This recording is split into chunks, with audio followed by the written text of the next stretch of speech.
The sixth grade. It's 8:30 in the morning, and I have just arrived at the charter school ready to face the eighth grade. I flash back to my student teaching days where I spent an afternoon observing the eighth grade and was convincing myself it's not much different from high school where I spent most of my teaching time.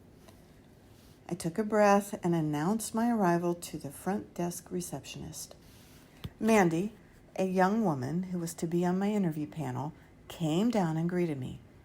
She casually said, "This morning you'll be observing the sixth grade." I said with a question mark, "The sixth grade?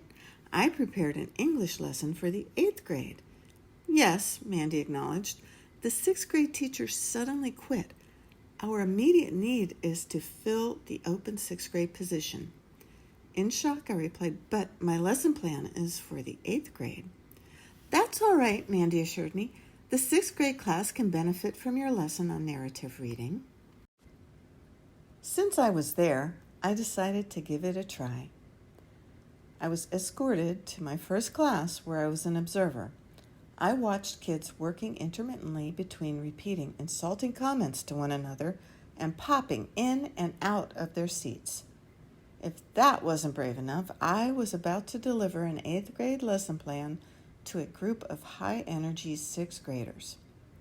Next, I entered the class that could be mine, took in the environment, and readied my materials while the haggard teacher preceding me was concluding his lesson with the words, "Put your butts in your seats." He seemed relieved to have me take the reins for the next 50 minutes and left the room swiftly.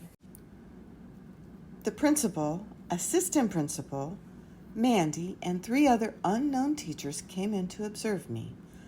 I had just begun my lesson when one boy put his feet up on his desk and loudly asked, "Why are you here?" I answered him honestly and continued with the passage I was reading to exemplify setting and character. Before I finished, 2 boys got out of their chairs. One grabbed a pass and announced he was going to the bathroom. The other stood up and began chatting with his friend 2 seats down. Then, the boy with his feet on the desk proclaimed he didn't like the story.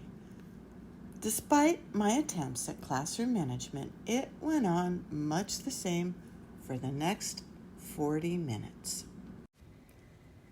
I spent the demonstration surviving it rather than teaching it. I felt pretty beaten up by the end of 50 long minutes in the 6th grade. At the conclusion, the assistant principal told me it was a challenging class as she escorted me to her office for the debriefing that followed. She ripped apart my lesson, stating I didn't provide enough feedback, a clear conclusion, or allow the second language learners to share out their sentences.